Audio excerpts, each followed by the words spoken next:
दोस्तों ये कहानी है हमारी दुनिया के एक ऐसे मुस्लिम देश की कि जिसको आज से लगभग 25-30 साल पहले दुनिया के सबसे ताकतवर, सबसे अमीर और सबसे खुशहाल देशों में गिना जाता था। काबिलियत का आलम यह था कि इस देश की लगभग 98 से 99% आबादी पढ़ी लिखी थी। इससे भी ज़्यादा हैरानी की बात तो ये है कि यह आंकड़ा फीमेल में यानी कि औरतों में भी 95% के करीब था, जो आज के दौर में भी शायद किसी दूसरे मुस्लिम देश में देखने को नहीं मिलेगा। टेक्निकल एडवांसमेंट का आलम भी ये था कि 1978 और 80 के दौर में ही ये देश लगभग परमाणु ताकत बनने के बिल्कुल करीब पहुंच चुका था। और ये उस दौर में न सिर्फ मुस्लिम दुनिया की बल्कि पूरे ही मिडिल ईस्ट की पहली परमाणु ताकत बन भी जाता अगर आखिरी वक्त में सऊदी अरबिया इस देश को परमाणु ताकत बनने से रोकने के लिए इजराइल का साथ न देता। इतना ही नहीं, दूसरे अरब देशों से उलट ये देश सिर्फ और सिर्फ तेल पर डिपेंड नहीं था, बल्कि इसके पास तो इंडस्ट्रीज भी थीं और एग्रीकल्चर में भी ये दूसरे अरब देशों से काफी एडवांस माना जाता था। मगर दोस्तों फिर अचानक से इस देश की किस्मत बदली, वक्त ने बाजी पलटी और दिन आया 20 मार्च सन 2003 का। ये दिन दरअसल इस देश के इतिहास का सबसे काला दिन साबित हुआ, क्योंकि इसी दिन से लगातार आज तक इस देश में सब कुछ बदलता जा रहा है। और आज के दौर में इस देश में गरीबी है, भुखमरी है, रोते बिलखते बच्चे हैं, सैकड़ों लोगों की रोडों पर पड़ी लाश हैं। इसके अलावा घर, बिल्डिंग्स, इंडस्ट्रीज के नाम पर सिर्फ और सिर्फ इस देश में हर तरफ मलबा ही मलबा है। इस देश में अगर कुछ नहीं है तो वो सिर्फ और सिर्फ शांति है। इस देश के आम लोग पिछले कई सालों से लगातार सिर्फ और सिर्फ सुकून और चैन ढूंढ रहे हैं, अपने बच्चों की जिंदगी ढूंढ रहे हैं और अपना फ्यूचर ढूंढ रहे हैं। दरअसल दोस्तों मैं बात कर रहा हूँ मिडिल ईस्ट के उसी मशहूर और ऐतिहासिक मुल्क के बारे में जिसको आज के दौर में हम सब लोग इराक के नाम से जानते हैं। मगर अब सवाल यही है कि आखिर इराक के साथ ये सब कुछ कैसे हो गया? इराक के साथ ये सब कुछ किसने किया था और क्यों किया था? दरअसल दोस्तों हमारी इस कहानी की शुरुआत उस वक्त होती है कि जब मार्च सन 2003 में उस वक्त के अमेरिकी राष्ट्रपति यानी कि जॉर्ज बुश की तरफ से खुले तौर पर यह ऐलान किया जाता है कि इराक के राष्ट्रपति यानी कि सद्दाम हुसैन और उनके बेटों को अगले 48 घंटे के अंदर उनको अपने ही देश यानी इराक को छोड़कर जाना होगा। अगर वो ऐसा नहीं करते हैं तो मेरे ऑर्डर पर अमेरिका के साथ साथ कुछ ऐसे दूसरे देशों की फौज मिलकर इराक के ऊपर अटैक कर देंगी कि जो उस वक्त इस मामले में अमेरिका को सपोर्ट कर रहे थे। लिहाजा दूसरी तरफ सद्दाम हुसैन भी एक ऐसा लीडर था कि जो झुकने वाला तो था नहीं, इसीलिए सद्दाम हुसैन ने इराक को छोड़कर जाने की बजाय वहां रहकर इस बड़ी फौज और ताकतवर फौज से मुकाबला करने का फैसला किया। दूसरी तरफ फाइनली 20 मार्च के दिन अब अमेरिकी राष्ट्रपति जॉर्ज बुश के ऑर्डर पर उस बड़ी और ताकतवर फौज ने इराक के ऊपर अटैक कर दिया कि जिस फौज के अंदर यूएसए के साथ साथ यूके, ऑस्ट्रेलिया और पोलैंड के सिपाही भी मौजूद थे। इन सारे देशों की तरफ से वॉर डिक्लेयर करते ही अब इराक के आसमान से इराक की ही जमीन पर लगातार बॉम्ब बरसाए जा रहे थे। खास तौर से जो इराक की राजधानी बगदाद थी उसका तो पूरा नक्शा ही बदल गया था। बहुत सारे लोग अपनी जान गंवा चुके थे और लगातार दिन ब दिन इराक को नुकसान होता जा रहा था। सवाल ये है कि आखिर ये हमला किया क्यों गया था? तो इसके पीछे अमेरिका का तर्क ये था कि उसके पास कुछ खुफिया जानकारियां आ चुकी हैं, जिन जानकारियों के मुताबिक ये पता चलता है कि इराक के सद्दाम हुसैन के पास कुछ ऐसे परमाणु और इस जैसे खतरनाक हथियार मौजूद हैं कि जिससे सिर्फ इराक को ही नहीं बल्कि पूरी दुनिया को खतरा है।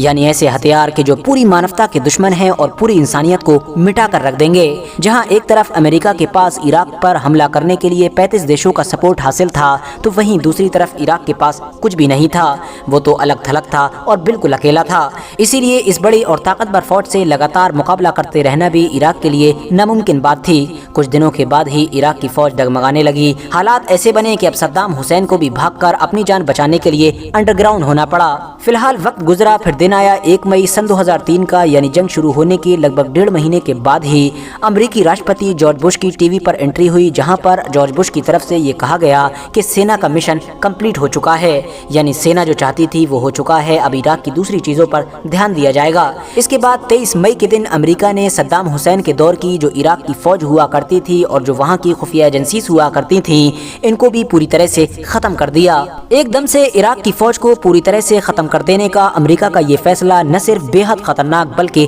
डरावना साबित हुआ, क्योंकि इराक की फौज में लाखों फौजी हुआ करते थे, जिन लाखों फौजियों के पास हथियार भी हुआ करते थे। और ये सारे वो फौजी थे कि जिनको किसी दौर में रशिया की तरफ से एडवांस लेवल पर ट्रेन किया गया था। अब ये फैसला बेहद खतरनाक और डरावना क्यों था और इन फौजियों ने आगे जाकर क्या गुल खिलाए थे, ये तो दरअसल हम लोग आगे जानेंगे। मगर आप लोग अभी इतना जानिए कि अगले अगले ही महीने यानी जून सन 2003 में ही सद्दाम हुसैन के दोनों बेटों को भी अमेरिकी फौज की तरफ से कत्ल कर दिया गया था। हालांकि अमेरिकी फौज लाख कोशिशों के बावजूद सद्दाम हुसैन तक पहुंचने में अभी भी नाकामयाब साबित हो रही थी। हालांकि दोस्तों बाद में यानी दिसंबर सन 2004 में कुछ जासूसों की मदद से अमेरिका सद्दाम हुसैन को भी पकड़ने में कामयाब हो गया था। इवन सन 2006 में तो अमेरिका ने सद्दाम हुसैन को फांसी पर भी चढ़ा दिया था। ये जंग चलती रही और अमेरिकी फौजी लगभग सन 2011 तक इराक में बने रहे, मगर इराक के हालात दिन ब दिन खराब होते चले गए। नतीजा ये हुआ कि क्या मर्द, क्या औरत, क्या बच्चे, क्या बूढ़े, कोई भी इस हिंसा से महफूज नहीं थे। इराक में आपस में ही झगड़े होने लगे थे, जंगें होने लगी थी। खुद अमेरिकी फौजी और उन देशों के फौजी के जो अमेरिका के साथ उसको सपोर्ट करने के लिए आए थे, वो भी अब इन हमलों का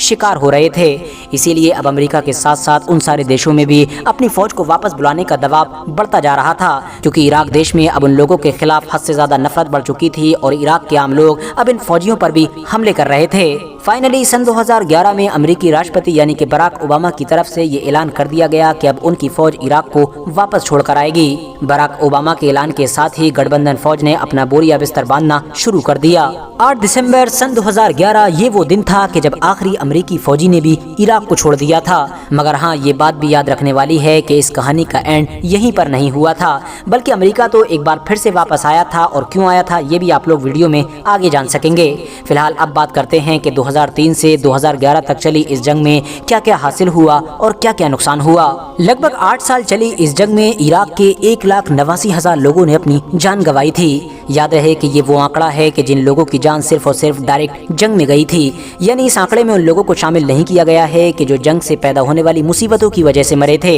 इसके अलावा अगर बात कर लें दूसरी तरफ की भी, तो अमेरिका के भी लगभग 4,500 फौजी इस जंग में मारे गए थे, जबकि 32,000 से भी ज्यादा फौजी घायल हुए थे। हालांकि दोस्तों इस आंकड़े में भी अमेरिका के उन फौजियों की मौत को नहीं गिना गया है कि जो दरअसल बहुत सारी दिमागी बीमारियों की वजह से मरे थे, क्योंकि इस जंग की वजह से बहुत सारे ऐसे फौजी थे कि जो डिप्रेशन में चले गए थे और न जाने कौन कौन सी बीमारियों का शिकार हो गए थे, और इस वजह से उन लोगों की मौतें हो गई थीं, जो यकीनी तौर पर इस 4,500 वाले आंकड़े से बहुत बड़ा नंबर है, जिसको जानबूझकर अमेरिका की तरफ से कभी आम लोगों में जाहिर ही नहीं किया गया है। फौजियों के अलावा इस जंग की वजह से लगभग 1,34,000 आम लोगों को भी अपनी जान गंवानी पड़ी थी, जबकि 28 लाख के करीब लोगों को अपना घर छोड़ना पड़ा था, जो यकीनी तौर पर सेकेंड वर्ल्ड वॉर के बाद सबसे बड़ा नंबर था। और इन तमाम चीज़ों से अलग हटकर सबसे ज़्यादा हैरान कर देने वाला आंकड़ा तो उन खतरनाक हथियारों का था कि जिन हथियारों के शक में और जिन हथियारों को ढूंढने के लिए ही अमेरिकी फौज ने 35 देशों की सपोर्ट से इराक के ऊपर अटैक किया था। अब सवाल ये है कि आखिर वो हथियार अमेरिका को इराक के अंदर कितने मिले थे? तो दरअसल दोस्तों उन हथियारों का आंकड़ा था 0 यानी कि 0। हाँ दोस्तों, अमेरिकी फौज पूरे 7-8 साल चली इस जंग में लाख कोशिशों के बावजूद भी इराक के अंदर कोई भी ऐसा हथियार ढूंढने में नाकामयाब रही थी कि जिन हथियारों का नाम लेकर पूरी दुनिया में हल्ला मचाया गया था और इस हमले को जायज ठहराया गया था। अफसोस की बात तो ये है कि सन 2003 में यह हमला किया गया था, जबकि सन 2004 में ही ये बात पूरी तरह से क्लियर हो गई थी कि जो कुछ भी ये खबरें चलाई जा रही हैं कि खुफिया तौर पर ये जानकारी मिली है कि इराक के पास ऐसे खतरनाक हथियार हैं, ये दरअसल पूरी तरह से गलत खबरें हैं। क्योंकि 2004 में ही अमेरिकी संसद के अंदर वहाँ के वेपन्स इंस्पेक्टर की तरफ से ये बयान दे दिया गया था कि 2003 में हमको जो जानकारी मिली थी वो दरअसल पूरी तरह से गलत थी। इसके अलावा 2004 में ही अमेरिकी विदेश मंत्री ने भी ये बात क्लियर कर दी थी कि इराक के बारे में हमको जो जानकारी मिली थी हम उसके मामले में पूरी तरह से गलत थे। इराक के पास ऐसी कोई भी चीज़ मौजूद नहीं है। 2005 में एक रिपोर्ट तैयार की गई थी जिसमें भी ये बात क्लियरली मेंशन कर दी गई थी कि दरअसल ये सब कुछ सिर्फ और सिर्फ झूठ के सिवा कुछ नहीं था। 2016 में तो यूके के पूर्व प्रधानमंत्री यानी कि टोनी ब्लेयर ने अपने लोगों से माफी तक मांग डाली, क्योंकि उनका कहना था कि सन 2003 में उन्होंने ही अमेरिका के कहने पर अपनी फौज को लड़ने के लिए भेजा था, जबकि वो इस मामले में पूरी तरह से गलत थे और इराक में ऐसी कोई चीज थी ही नहीं कि जिसकी वजह से इराक के ऊपर अटैक किया जाता। दूसरी तरफ वैसे तो पूर्व अमेरिकी राष्ट्रपति यानी कि जॉर्ज बुश भी इस मैटर को लेकर पहले ही माफी मांग चुके हैं, मगर हद तो तब पार हो गई थी कि जब सन 2022 में उनकी ये क्लिप वायरल हुई थी, जिसके अंदर वो कहना तो ये चाहते थे कि रशिया की तरफ से यूक्रेन का जो इलीगल इन्वेजन किया जा रहा है वो उसको कंडेम करते हैं, मगर उनके मुंह से निकल गया था कि इराक के इन्वेजन को कंडेम करते हैं, जिसके बाद लोगों ने ये कहना शुरू कर दिया था कि लो देखिए, सच्चाई कभी ना कभी मुंह से निकल ही जाती है। मगर दोस्तों हम लोगों की ये कहानी अभी यहीं पर ख़त्म नहीं होती है, बल्कि असली खेल तो सन 2011 के बाद उस वक्त शुरू हुआ कि जब अमेरिकी फ़ौज पूरा बोरिया बिस्तर बांधकर इराक से वापस चली गई, क्योंकि अलकायदा और इस जैसी कुछ और ऑर्गेनाइजेशन कि जो सद्दाम हुसैन के दौर में कभी इराक की तरफ आंख तक नहीं उठाकर देख सकती थी, अब उन लोगों ने इराक के अंदर अपने पैर जमाने शुरू कर दिए थे। और ये सन 2011 के बाद से ही नहीं बल्कि उस दौर से ही शुरू कर दिए थे कि जब सद्दाम हुसैन को ख़त्म करने के बाद अमेरिका मज़े से इराक में पैर पसारे हुए था। इतना ही नहीं, ISIS नाम का वो आतंकवादी संगठन के जो बना तो 1999 में था, मगर कभी शोहरत हासिल नहीं कर पाया था और न ही कभी ताकतवर बन पाया था, वो भी अमेरिका पर इराक की हमला करने की वजह से अब ताकतवर बनना शुरू हो गया था। 2011 के बाद से तो मानो उसने एक तेजी पकड़ी और उसने ताकत की उन बुलंदियों को छुआ कि जिसके बारे में दुनिया ने कभी गुमान भी नहीं किया था। इराक और सीरिया के इतने बड़े इलाके पर कब्जा किया कि जिसके बारे में कभी शायद किसी ने ख्वाब में भी नहीं सोचा था। और ये सब कुछ इसलिए मुमकिन हो पाया था क्योंकि 2003 में अमेरिका ने जिस इराक की फौज को पूरी तरह से ख़त्म कर दिया था और उसके सिपाहियों को हथियारों के साथ पूरी तरह से सड़कों पर छोड़ दिया था, अब वो सारे सिपाही बेरोजगार थे, हथियार अच्छी तरह से चलाना जानते थे, तो जाहिर है उनको कुछ ना कुछ तो करना ही था। उन लोगों ने अपने हथियारों और अपने स्किल्स के साथ ISIS को ज्वाइन करना शुरू कर दिया था। और जाहिर है जैसा कि मैंने आपको पहले ही बताया कि ये वेल ट्रेंड थे, बल्कि रशिया की तरफ से ट्रेन किए गए थे, तो इसीलिए इन्होंने ISIS ज्वाइन करते ही आसपास के इलाकों में पूरी तरह से तबाही मचा दी और दुनिया के उस पूरे नक्शे को ही बदल कर रख दिया था। ISIS के ताकतवर होते ही दस्तूर के मुताबिक एक बार फिर से अमेरिका जंग में कूदा और इस इलाके में वापस आया। जंग शुरू हुई और एक बार फिर से जंग में शामिल लोगों के साथ साथ बेगुनाह और आम लोगों को भी इस जंग का नुकसान उठाना पड़ा। हजारों बेगुनाह बेकसूर लोगों ने अपनी जान गंवाई, लाखों लोग फिर से घर बार छोड़ने पर मजबूर हुए और आसपास के इलाके पूरी तरह से मलबे में बदल गए। आज ISIS भले ही काफ़ी कमज़ोर हो चुका हो और सिर्फ नाम के लिए ही एक्टिव हो, मगर इन सारी जंगों की वजह से इराक और सीरिया का जो हाल हुआ है वो हम लोग आसानी के साथ देख सकते हैं। जो लाखों लोगों ने जान गंवाई है, जो खूबसूरत और आलीशान और अमीर शहर मलबे में तब्दील हो चुके हैं, इस बात से कोई भी इनकार